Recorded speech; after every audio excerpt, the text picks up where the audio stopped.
The first time the HOA president called me homeless, she said it in front of almost everyone at the neighborhood meeting. "You don't even belong here," she said. "You've been sleeping on that old property like some drifter." A few people laughed. I didn't.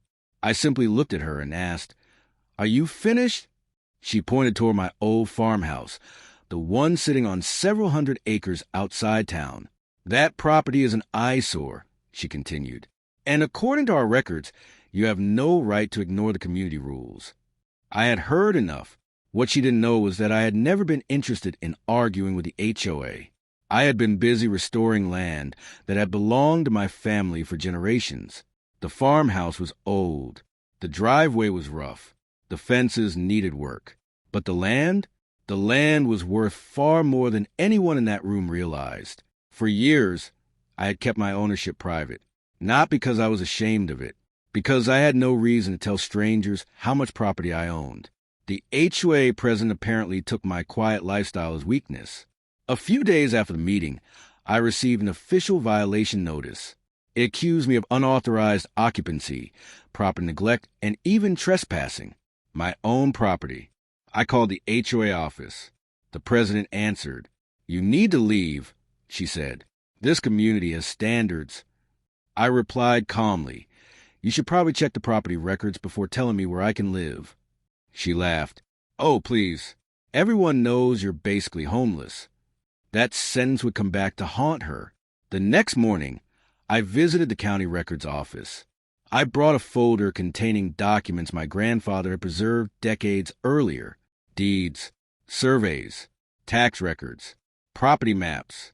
One by one, the records confirmed what I already knew. My family's original land had been divided over generations. Some parcels had been sold, others had been transferred, but I still owned a massive amount of land surrounding the town. In fact, I was the largest private landowner in the entire town, and the HOA community, part of its development, sat on land connected to my original property holdings. The HOA president had been enforcing rules on people living near land she didn't even understand. But I still didn't make a public announcement. Instead, I requested a meeting with the mayor. When I walked into town hall, the mayor already knew why I was there. He looked at the documents and slowly shook his head. "I knew your family owned a lot of land," he said, "but I didn't realize you still owned this much." I smiled. Neither did the HOA. The mayor reviewed the maps. Then he noticed something even more interesting. Several roads, drainage areas, and undeveloped parcels connected to the neighborhood were still under my ownership. The HOA had been sending me notices about maintaining areas they had no authority over. The mayor leaned back in his chair. This is going to change the entire conversation. 2 days later, the HOA called another emergency meeting. The president arrived confidently. She brought a stack of complaints against me. She expected the mayor to support her. Instead, the mayor walked into the room carrying the county maps. The room became completely silent. He looked at the HOA president. "Before we discuss this man's alleged violations, I think everyone should understand who actually owns the land surrounding this community." She frowned. "What does that have to do with anything?" The mayor placed a map on the table. "Everything." He pointed to the highlighted parcels. "This man is the town's largest private landowner." Nobody said a word. Then the mayor added something even more shocking. "Several properties and access areas your HOA has been claiming authority over are not owned by the HOA. The president stared at the map. "That can't be right." I finally spoke. "It is." She looked at me. "You knew this?" I nodded. "For years." Her confidence disappeared. The same people who had laughed when she called me homeless were now staring at me differently. But I wasn't there to humiliate anyone. I simply wanted the harassment to stop. I told the board that I had no interest in controlling their neighborhood. I didn't want their houses.